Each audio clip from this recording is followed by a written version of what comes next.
Assalamualaikum warahmatullahi wabarakatuh. Sebelumnya, perkenalkan nama saya Ilza, NIM 201020404011 dari lokal Tadris Biologi 3A. Mata kuliah Ekologi Tumbuhan dengan dosen pengampu Bapak Hendra Lardiman, SSI MPD. Baiklah, di sini saya akan membahas mengenai produktivitas, yang mana submateri yang pertama yaitu proses-proses dasar dalam produktivitas primer, yang kedua beberapa metode penentuan produktivitas primer, yang ketiga produktivitas dalam ekosistem alami, yang keempat gambaran umum produktivitas ekosistem, dan yang kelima produktivitas dalam sistem pertanian. Terlebih dahulu kita membahas apa itu produktivitas. Ekosistem merupakan laju pemasukan dan penyimpanan energi di dalam ekosistem. Produktivitas adalah laju produksi makhluk hidup dalam ekosistem. Produksi bagi ekosistem merupakan pemasukan dan penyimpanan energi dalam ekosistem. Pemasukan energi dalam ekosistem yang dimaksud adalah pemindahan energi cahaya menjadi energi kimia oleh produsen. Sedangkan penyimpanan energi yang dimaksud adalah penggunaan energi oleh konsumen dan mikroorganisme. Kita masuk ke submateri yang pertama, yaitu proses-proses dasar produktivitas primer. Produktivitas primer bersih ditentukan oleh perbedaan relatif dari hasil fotosintesis dengan materi yang dimanfaatkan dalam proses respirasi. Faktor-faktor yang mempengaruhi produktivitas primer yaitu proses fotosintesis, proses respirasi, dan faktor lingkungan. Faktor lingkungan ada dua, yaitu faktor eksternal dan faktor internal. Faktor eksternal yaitu cahaya, karbohidrat, air, nutrisi, suhu, dan tanah. Sedangkan faktor internal meliputi struktur dan komposisi komunitas, jenis, dan usia tumbuhan, serta peneduhan. Selanjutnya itu metode penentuan produktivitas primer.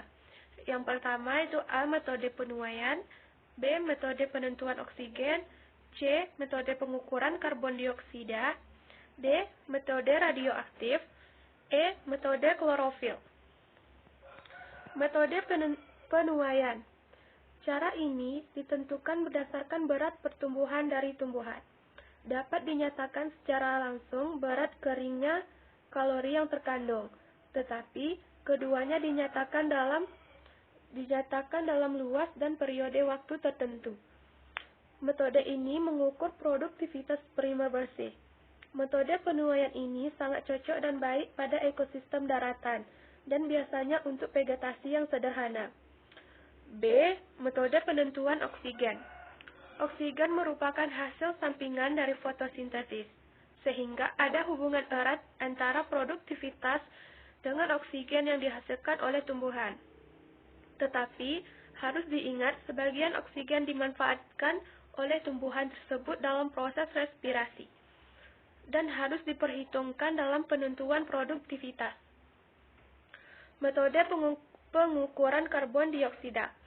Karbon dioksida yang dipakai dalam fotosintesis adalah tumbuhan, dapat dipergunakan sebagai indikasi untuk produktivitas primer. Dalam hal ini, seperti juga pada metode penentuan oksigen proses respirasi harus diperhitungkan. Metode ini cocok untuk tumbuhan darat dan dapat dipakai pada suatu organ daun, seluruh bagian tumbuhan, dan bahkan satu komunitas tumbuhan. D. Metode radioaktif. Materi aktif yang dapat diidentifikasi radiasinya dimasukkan dalam sistem. Misalnya karbon aktif C14 dapat diintroduksi melalui suplai karbon dioksida yang nantinya diasimilasikan oleh tumbuhan dan dipantau untuk mendapatkan perkiraan produktivitas. E. Metode penentuan klorofil. Produktivitas berhubungan erat dengan jumlah klorofil yang ada. Rasio asimilasi untuk tumbuhan atau ekosistem adalah laju dari produktivitas program klorofil. Konsentrasi klorofil dapat ditentukan berdasarkan cara yang sederhana, yaitu dengan cara mengekstraksikan pigmen tumbuhan. Mula-mula dilakukan pencuplikan daun dengan ukuran tertentu. Materi selanjutnya yaitu produktivitas primer dalam ekosistem alami. Produktivitas primer ekosistem alami dapat dikelompokkan dalam 3 kategori, yaitu relatif tidak produktif, produktivitas medium, dan sangat produktif.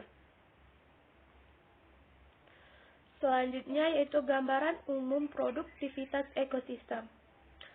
Sebagian besar persentase permukaan bumi berada dalam kategori produktivitas yang rendah, akibat tidak adanya air seperti padang pasir atau kekurangan hara seperti lautan dalam.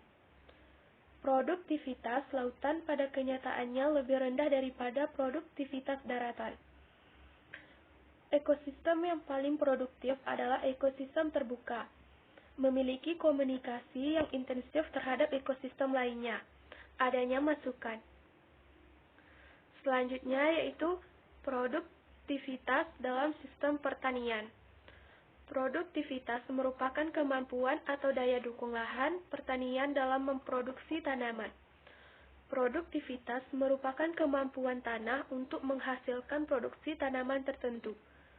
Tanah yang produktif ialah tanah yang dapat menghasilkan produksi tanaman dengan baik dan menguntungkan bagi petani yang mengolahnya.